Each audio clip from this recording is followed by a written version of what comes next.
یہ بڑا مبارک مہینہ جو بڑی تیزی کے ساتھ رخصت ہم سے ہو رہا ہے، کہ جس مہینے کو میرے آقا کریم صلی اللہ علیہ وآلہ وسلم کی ذات سے نسبت ہے، اور وہ نسبت بھی اتنی بلند ہے، اور میں سمجھتا ہوں کہ اس مہینے کی افضلیت کے لیے ہی کافی ہے کہ اس مہینے جسے شعبان کہتے ہیں، اس مہینے کی عظمت کے لیے یہ اتنا ہی کافی ہے کہ میرے آقا نے اسے اپنا مہینہ کہا ہے۔ حالانکہ ہر مہینے حضور کے قدموں کا صدقہ ہے۔ آپ جنوری سے دسمبر کہہ لیجئے یا محرم سے ذی الحج کہہ لیجئے، مہینہ کوئی بھی ہو، سب میرے آقا کے قدموں کی برکت سے ہی ہے۔ لیکن اگر کسی مہینے کو حضور نے اپنا کہا ہے تو اس کا مطلب یہ کہ کچھ تو بات ہوگی اس کے اندر۔ بہت مبارک مہینہ ہے۔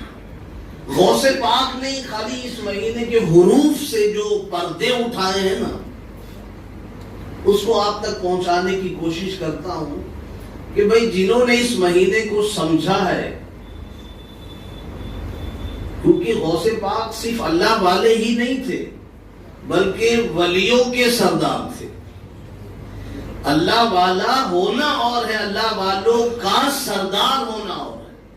تو جنہوں نے اس مہینے کو سمجھا ہے اور لوگوں کو بتایا ہے، وہ میں آپ تک پہنچا دیتا ہوں۔ اس سے کچھ تو سمجھ میں آئے گا کہ ہاں یہ مہینہ کتنی عظمت والا ہے۔ غوث پاک فرماتے کہ شعبان میں 5 حروف ہیں۔ کتنے حروف؟ شین، عین، با اور الف پھر نون، 5 ہو گئے۔ اب غوث پاک اس مہینے کے صرف نام کے پردے کو کھولتے ہوئے کہتے ہیں، آپ فرماتے ہیں کہ شعبان میں جو 5 حروف ہیں اس میں پہلا حرف ہے شین، جس سے مراد ہے کہ جس نے شعبان کے پہلے حرف کو پکڑ لیا، یعنی شین کو پکڑ لیا، اس کو شرف اور بزرگی حاصل ہو جائے گی۔ آدمی بزرگ بننے کے لیے، بلند اور عظمت بننے کے لیے نہ جانے کیا کیا کرتا ہے۔ غوث پاک فرماتے کہ اگر کسی کو شعبان کا پہلا حرف مل جائے تو گویا اس کے حصے میں شرف آ گیا، شین سے، یعنی بزرگی آ گئی۔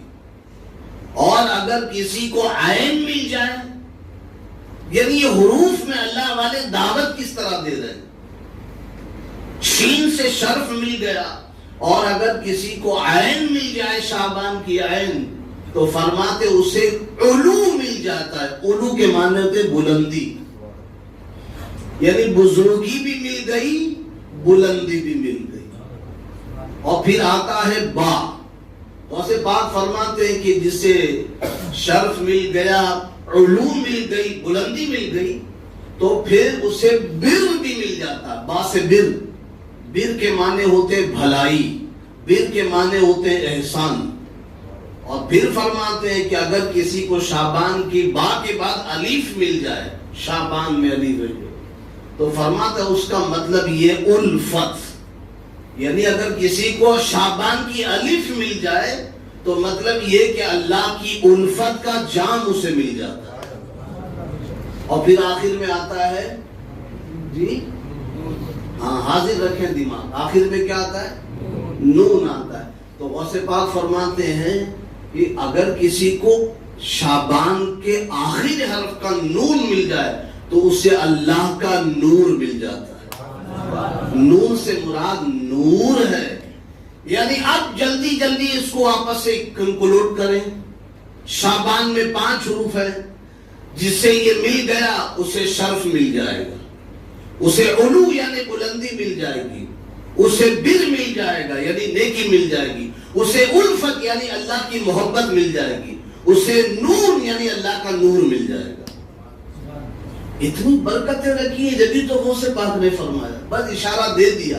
اب ان پانچوں کو کیسے حاصل کیا جائے، یہ بندے کی اپنی اپنی کوشش کے اوپر ہوتی ہے کہ بزرگی کیسے حاصل ہو، بلندی کیسے حاصل ہو، بر یعنی بھلائی کیسے حاصل ہو، اور بھلائی بغیر بھلائی کے حاصل ہو ہی نہیں سکتی۔ قرآن نے کہا هل جزاء الاحسان الا الاحسان فبأي آلاء ربكما تكذبان۔ هل جزاء الاحسان الا الاحسان، احسان کا بدلہ احسان ہی ہے۔ اگر کوئی چاہتا کہ اسے احسان ملے، اللہ کی طرف سے بھلائی ملے، تو اللہ کے بندوں پر بھلائی کرے، تو اگر کوئی چاہتا بر ملے تو وہ بھلائی کرے۔ تو یہ اب بھلائی کا کون سا راستہ تو آپ دیکھ لیں، علماء سے سنتے رہتے ہیں۔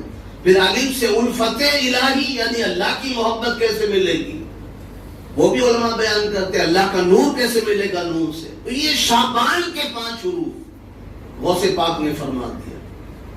اسی لیے حضور پاک صلی اللہ علیہ وآلہ وسلم رمضان المبارک کے بعد کثرت سے اس مہینے عبادت نہ صرف کرتے تھے بلکہ کرنے کا حکم بھی دیتے تھے، اور کثرت سے روزہ بھی رکھتے تھے، نمازیں بھی بڑھا دیتے تھے۔ اس لیے میں نے نماز کا تھوڑا صحیح کرنے کا موضوع لیا کہ نماز پڑھو تو صحیح طریقے سے، وقت دو تو صحیح ادائیگی کے ساتھ ادا کرو، اور کسی بھی نماز کو ہلکی مت سمجھو۔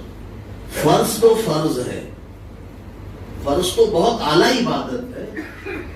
آپ جو سنتیں نفل پڑھتے ہو نا، اس کا بھی کیا اللہ کی بارگاہ میں مقام ہے، میں بتاؤں آپ کو۔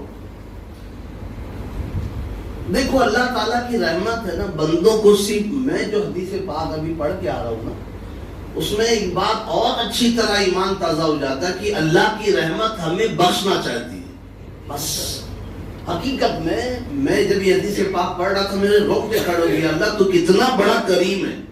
یعنی اللہ چاہتا ہی نہیں ہے کہ بندے جہنم میں جائیں، حقیقت۔ اب وہ انصاف کرے گا، انصاف کی وجہ سے کوئی اس کے انصاف کی وجہ سے جہنم میں چلا جائے، عدل ہے، انصاف ہے اللہ کی بارگاہ میں۔ لیکن اگر کرم کرنے پہ آئے گا تو ہر بندہ جنت میں چلا جائے گا۔ اس کی ایک مثال یہاں حدیث پاک میں ملتی ہے، اللہ چاہتا ہی نہیں کہ بندہ جہنم میں جائے، حضور کا کوئی غلام۔ اس لیے نفل کو بھی ہلکا مت سمجھو، یہ کتنا بلند مقام رکھتی ہے۔ اس لیے میں ان لوگوں سے بھی کہتا ہوں جو لوگ شب برات، شب قدر، شب معراج یا بڑی بڑی راتوں میں نفلی عبادت کرتے ہیں نا، تو کچھ لوگ منع کرتے ہیں جو غیر سنی ہے، میں نام نہیں لوں گا، غیر، یہ کہاں لکھا ہوا ہے شب برات میں نفل ادا کرنا، شب قدر میں کہاں لکھا ہوا ہے، شب معراج میں یہ جو نفل پڑھی جاتی ہے کہاں لکھا ہوا ہے؟ میں کہتا ہوں بابا، آپ اگر اس بات سے لوگوں کو روکتے ہو کہ کہاں لکھا ہوا، بندے رک جائیں، تو ان کا نقصان کیا ہوگا میں آپ کو بتاتا ہوں۔ لیکن اگر پڑھ لیا تو اس کا فائدہ کیا ہوگا، وہ بھی آپ کے سامنے رکھتا ہوں۔ پھر آپ خود فیصلہ کرنا کہ آیا اس رات میں نفلی عبادت جو ہم کو کہا جاتا کہ کرو پڑھو، یہ ہم کو کرنا چاہیے کہ نہیں کرنا چاہیے۔ حدیث پاک جو میں نے پڑھی ہے وہ یہ کہ جب نماز کا معاملہ میدان قیامت میں کھولا جائے گا نام اعمال، سب سے پہلے یہی ہے نا کہ اولی پرشش نماز بوت، سب سے پہلے میدان محشر میں کس کا سوال ہوگا؟ نماز کا سوال ہوگا۔ اب نماز فرمایا گیا کہ جس کی نماز برابر ہوگی نا، اس کے کھاتے میں نماز ٹھیک ٹھاک رہی، اچھے سے پڑھی گئی ہے اور پوری کمپلیٹ ہے اس کی نماز، تو پھر اس کے سارے دوسرے معاملات بھی اس کی برکت سے اللہ صحیح کر دے گا۔ لیکن پہلی نماز کا ہے معاملہ، اس لیے نماز کو ٹھیک کر لو دنیا سے جانے سے پہلے، اور دنیا سے کس کو کب جانا ہے نہ مجھے معلوم ہے نہ آپ کو معلوم۔ میں بعد میں قضا کروں گا، میں بعد میں یہ کروں گا، وہ کروں گا، بلکہ قضا کی جہاں تک بات آتی ہے کہ بہت سے لوگ کہتے ہیں کوئی بات نہیں یار قضا کر لیں گے، کہتے ہیں نا، اصل کی کوئی بات نہیں قضا کر لیں گے، جان بوجھ کر قضا۔ بہت سے لوگ تو فجر کی نماز کو ظہر میں قضا کرتے، جان بوجھ کے کرتے، بولے نہیں یار کوئی بات نہیں، 5 وقت تو ہو جاتی میری، لیکن ظہر میں فجر پڑھ لیتا ہوں۔ یعنی قضا کر لیتا ہوں. جان بوجھ کے ہی نا فجر کی نماز تو لوگ اکثر ظہر میں پڑھتے ہیں, قضا کرتے ہیں جس کو کہتے ہیں. کبھی ہو گئی قضا وہ الگ ہے, لیکن جان بوجھ کے قضا کرنا وہ کیسا ہے؟ آپ کہیں گے گناہ ایسی گناہ ہی نہیں ہے. آپ سورہ ماعون پڑھتے ہو, ارائیت الذی یکذب بالدین فذلک الذی یدعو الیتیم ولا یحض علی طعام المسکین. آگے آپ پڑھو جی. اب اس کا ترجمہ سنو. جو اور سستی کرتے ہو, جو جان بوجھ کے چھوڑتے ہو نا, قضا کر لیں گے کوئی بات نہیں. اس کے بارے میں کیا فرمایا گیا؟ فرمایا گیا ہے کہ فویل للمصلین الذین هم عن صلاتهم ساہون. فرمایا اس کے لیے ویل ہے. ابھی ویل صرف دماغ میں رکھے, پھر ویل کیا ہے میں آپ کو بتاؤں. فرمایا اس کے لیے ویل ہے, فویل للمصلین, اس کے لیے ویل ہے. کس کے لیے؟ مصلین, اس نمازی کے لیے. کس نمازی کے لیے؟ الذین هم عن صلاتهم ساہون, جو اپنی نمازوں میں سستی کیا کرتے ہیں. یعنی پڑھتے تو ہیں مگر ارے یار چھوڑ میں بعد میں قضا کر لیں. کسی کو سستی کرتے ہیں یار ابھی من نہیں کر رہا, بعد میں دیکھ لیں. پڑھتے تو ہیں, سوچئے پڑھتے تو ہیں سستی کر کے. ان کے لیے جب ویل ہے, جو لوگ پڑھتے ہی نہیں ہیں پھر ان کا حال کیا ہوگا؟ اب ویل کیا ہے وہ سن لیجیے. جو لوگ نمازوں میں سستی کرتے ہیں, بعد میں پڑھ لیں گے, تھوڑی دیر کے بعد پڑھ لیں گے, آرام سے پڑھ لیں گے, وقت گزر گیا, ختم ہو گئی, بھی قضا ادا کر. تو فرمایا ان کے لیے ویل ہے. اب ویل کو جب میں نے دیکھا کہ ویل کیا چیز ہے, آپ کو ترجمے میں تو یہی ملے گا. آپ ترجمہ اٹھا کے دیکھو گے نا تو اس میں لکھے گا ویل ہے یعنی تباہی ہے, بربادی ہے. یہ ترجمے میں آپ کو ملے گا. لیکن حدیث پاک میں جب اللہ کے رسول سے پوچھا گیا صلی اللہ علیہ وسلم, حضور یہ ویل کیا ہے, یہ ویل کسے کہتے ہیں؟ تو حضور نے کیا ارشاد فرمایا؟ فرمایا ویل جہنم میں ایک ایسی وادی اور جگہ کا نام ہے جس سے جہنم خود پناہ مانگتی ہے. اللہ اشاری بھیجے شریف میں آپ کے. سستی کرنے سے پہلے اور چھوڑنے والوں کو تو نہ جانے کیا حال ہوگا. سستی کرنے والوں کا یہ حال ہے, پڑھتے لیکن سستے. تو حضور فرماتے کہ جہنم میں ایک ایسی جگہ ہے جسے ویل کہتے ہیں, خود جہنم اس سے دن میں کئی مرتبہ پناہ مانگتی ہے, اللہ اس سے بچائے رکھو. ہم کہتے ہیں اللہ جہنم سے بچانا, اور جہنم ویل سے پناہ مانگتی. اتنی بھیانک وادی ہے. سستی کرنے والوں کو جو جان بوجھ کے قضا کرتے ہیں, اس میں ڈالا جائے گا. تو آپ جو ہے نا, میں اب یہی کر رہا تھا کہ آپ پڑھا کرو. تو یہ جو بڑی راتوں میں جو ہے نمازیں پڑھتے ہیں, نفلیں پڑھتے ہیں, اول تو یہ کہ آپ شروع کر دو. میں بات یہی چل رہی تھی, آپ ابھی سے شروع کر دو. یا اللہ میری نماز جو قضا ہوئی ہے اس کی نیت کرتا ہوں, فجر کی, ظہر کی, عصر کی, مغرب کی, ہر نماز کے ساتھ ایک نماز ملا لیا کریں. اور عصر بعد بھی پڑھیں. بہت سے لوگ سوچتے ہیں عصر بعد نہیں پڑھنا چاہیے, صرف نفل منع ہے. یہ بھی سمجھ لو اچھی طرح سے, بہت کم لوگوں کو معلوم ہے. نہیں, عصر بعد نہ, عصر کی نماز پڑھ لی تو دوسری نماز نہیں پڑھ سکتے. ایسا نہیں بابا. اگر آپ کو قضاء عمری یا قضاء نماز پڑھنا تو آپ عصر کے بعد بھی پڑھ سکتے ہو. ہر نماز کے ساتھ ایک نماز ملا لو, اللہ آسان کر دے گا. اور پھر فرمایا کہ اگر واقعی میں کوئی سچی نیت کے ساتھ قضاء عمری کی نیت کر کے شروع کرتے, سچی نیت, کیونکہ اللہ نیت کو بہتر جانتا ہے. بندوں سے نیت چھپا سکتے ہو, اللہ سے نہیں. آپ کو واقعی میں آگے کہ نہیں یار میری اتنی سال کی نماز ہے, اب میں شروع کرتا ہوں قضا, 15 سال 20 سال جو بھی شروع کر دیا آپ نے, تو علماء فرماتے کہ سچی نیت کے ساتھ اس نے ابھی پہلی نماز کے لیے نیت باندھی اور وہی اس کی روح نکل گئی, لیکن نیت سچی تھی. تو فرمایا اللہ تعالیٰ اس پر کرم فرما دے گا اور اس کی نمازوں کو بھی کس طرح معاف فرما دے گا. وہ کیسے ہوگا؟ اب وہ جو حدیث پاک ہے وہ سنو, وہ بڑی راتوں والی.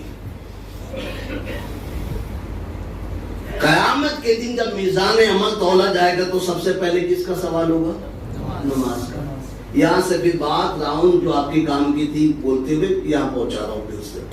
نماز وہ صحیح تو سب صحیح, اور جہاں اس میں کمی آ گئی پھر سب میں پکڑ ہوگی.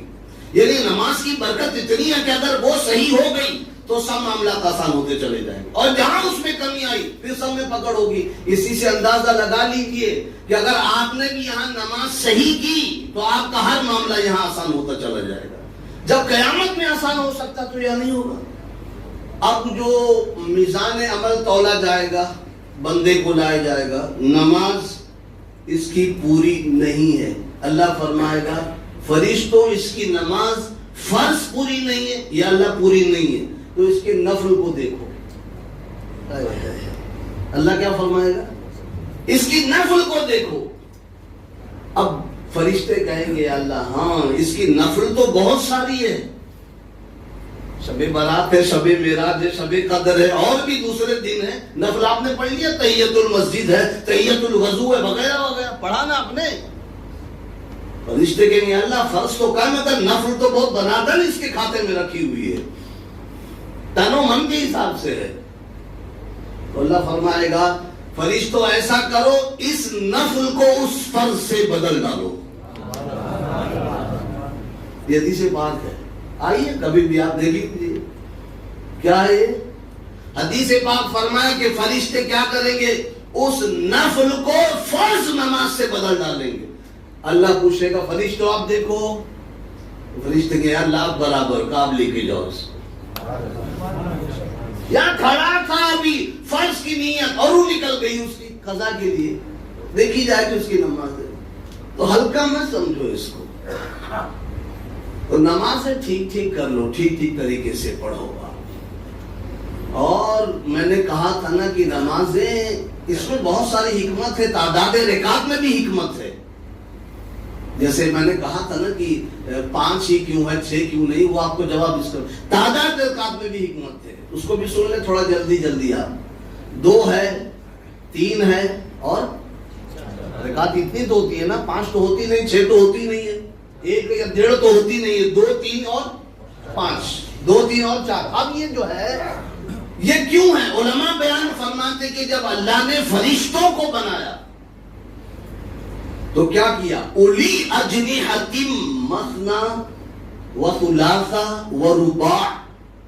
جب فرشتوں کو اللہ نے پیدا فرمایا نا تو ان کو پر عطا کیے. وہ پر کتنے تھے, مثنی و ثلاث و رباع. فرشتوں کو جو پر دیے گئے پرواز کے لیے وہ 2, 3 اور 4 تھے. اب اگر کوئی ان رکعتوں کو ادا کرے گا, 2 کر کے فجر کی پڑھ لیا, ظہر کی 4 پڑھ لیا, 3 مغرب کے پڑھ لیا, عصر کی 4 پڑھ لیا, عشاء کی 4 پڑھ لیا, تو علماء فرماتے اگر کسی نے اس تعداد کے حساب سے پڑھ لیا تو فرشتوں کو پرواز کے لیے پر تو دیے گئے, بندو اگر تم نے ان تعداد کے حساب سے پڑھ لیا تو تمہیں روحانی پر عطا کروں گا. جب روحانی پر مل گیا تو بندہ جہاں چاہے چلا جائے, پھر وہ قبر میں جانے کے بعد بھی روحانی پروں سے اڑتا پھرے گا. وہ جی صاحب جب تک زندہ ہے پنجرے میں جیسے پرندہ نہیں قید ہوتا ہے, وہی بندے کی حالت ہوتی, بندے مومن کی, جب تک زندہ ہے. اور جیسے ہی آنکھ بند ہو گئی, پنجرا کھلا, پرندہ آزاد, پھر جہاں چاہے وہ اڑتا پھرے. ایک مومن کی مثال ایسی ہے.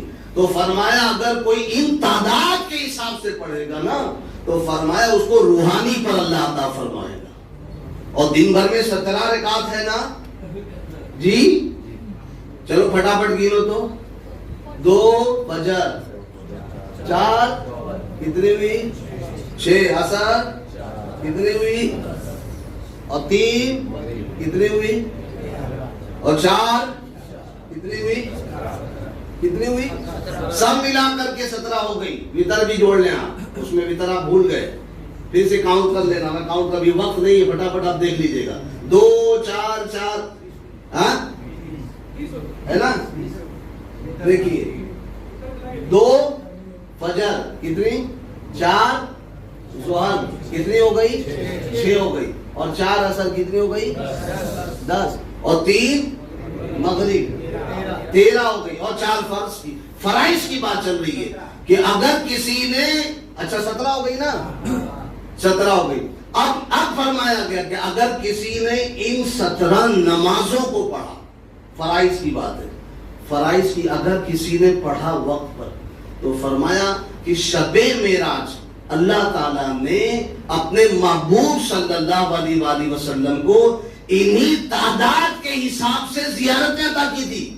بتا دوں، آج 7 زمین 8 آسمان، 7 زمین 7 آسمان کتنے ہو گئے؟ کتنے ہو گئے؟ 14. اور اس کے بعد کرسی ہے نا، آیت الکرسی میں کرسی لکھی نا، اللہ کی مقام خاص، کتنی ہو گئی؟ 15 ہو گئی نا. جنت اور جہنم کتنے ہو گئے؟ 17. ان خاص طور سے اللہ نے بلا کر کے شب معراج میں اپنے محبوب کو عطا فرما دیا ان تمام کی زیارت. بندو تمہیں کیا ملے گا؟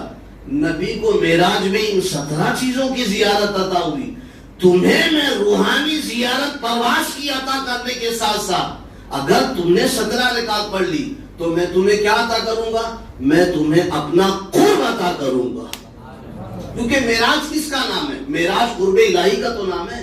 تو بندہ ان کو ادا کرے گا تو اللہ کا قرب ادا ہوگا، ہے نا. تو یہ اس کی حکمتیں تھی، اور بھی حکمتیں بہت ساری ہیں. اللہ پاک اپنے محبوب کے صدقے کہنے سننے سے زیادہ عمل کی توفیق